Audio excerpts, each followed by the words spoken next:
le Conseil général de La Réunion vous présente Lien social. Le Conseil général aux côtés des Réunionnais. La route de la montagne. La route départementale 41 offre une vue imprenable sur la ville de Saint-Denis.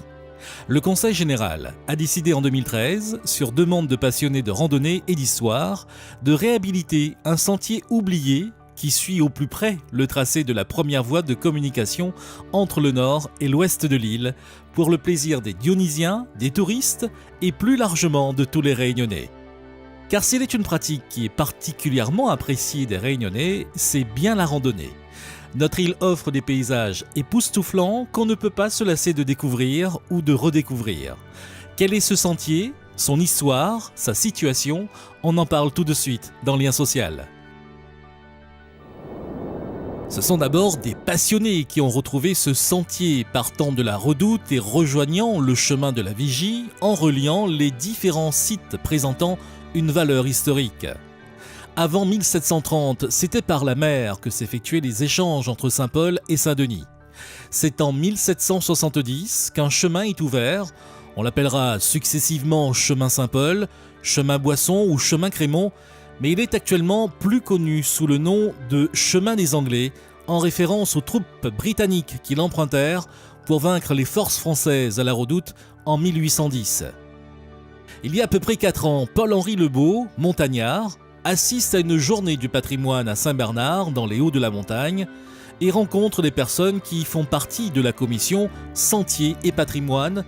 Il se souvient d'un sentier qu'il prenait pour rejoindre la ville et qu'empruntaient sa maman et sa grand-mère, mais également tous les anciens.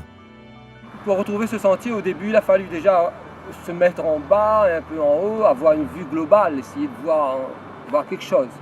Et après, rentrer dans la broussaille, dans les épines, marcher, crapahuter, essayer de retrouver le sentier, quoi. Pour la partie pavée, ça n'a pas été trop difficile. Il y a un peu d'arbres qui ont poussé dedans, mais après, pour l'autre partie, il n'y avait plus rien. La nature avait repris complètement ses droits. Puis, on a commencé à trouver un peu sommairement, et ensuite, on la propose de bonne volonté de la montagne, ceux qui voulaient, des gens de la commission ou en commission, venir donner un coup de main pour nettoyer. Donc, on a retrouvé le sentier, on a retrouvé le tracé. Et puis, un jour, l'ONF est venu me voir pour me dire que, le sentier n'est pas sécurisé, il traverse la route, donc c'est dangereux. Et à partir de là, l'ONF a pris les choses en main et ils ont entièrement restauré, l'ONF et le Conseil général ont entièrement restauré le sentier. C'est-à-dire avant c'était un sentier abrupt, direct, et là ils l'ont fait plus confortable, plus accessible à un plus grand nombre, mais en faisant quand même attention à ne pas oublier la partie patrimoniale de ce sentier, c'est-à-dire les 3 portions pavées qui restent dans ce sentier. La Grande Chaloupe, il y a un panneau qui dit que ce sentier, il allait de la Possession jusqu'à Saint-Denis. Mais en fait, la partie Saint-Denis, on ne la connaissait plus. Une fois arrivé à Saint-Bernard, ça s'arrêtait là.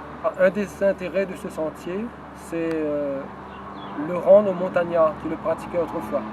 Donner quelque chose à nos enfants, lui donner ce sentier-là, lui donner la nature, lui donner la vraie vie. Parce que actuellement, ce qu'on leur donne surtout, c'est les jeux électroniques, les jeux vidéo et tout ça.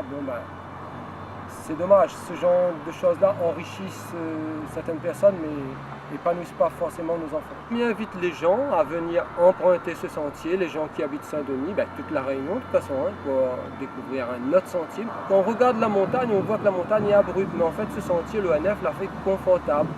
C'est tout en serpentin, c'est progressif, donc il est accessible à pas mal de gens. Et venez découvrir aussi un patrimoine historique, la partie manquante du sentier des Anglais.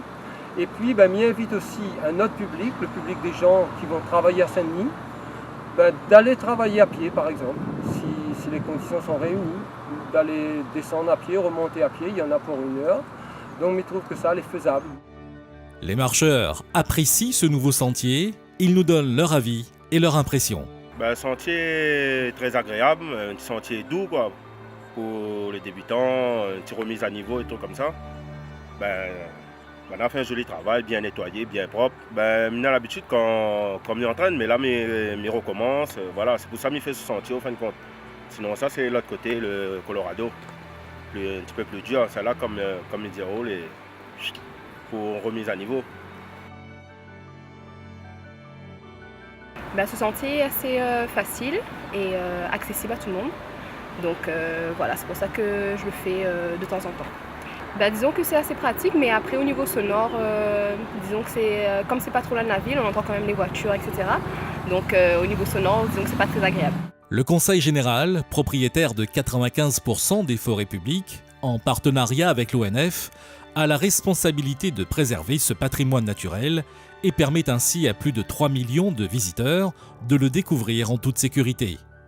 Ce sentier périurbain familial s'ajoute aux 850 km de sentiers qui, chaque année, sont aménagés et ou entretenus avec la forte volonté d'offrir aux randonneurs des sentiers de qualité et sécurisés. Un investissement pour la collectivité de plus de 3,5 millions d'euros qui permet la création de 600 emplois. Le Conseil général de La Réunion vous a présenté Lien social. Le Conseil général aux côtés des Réunionnais.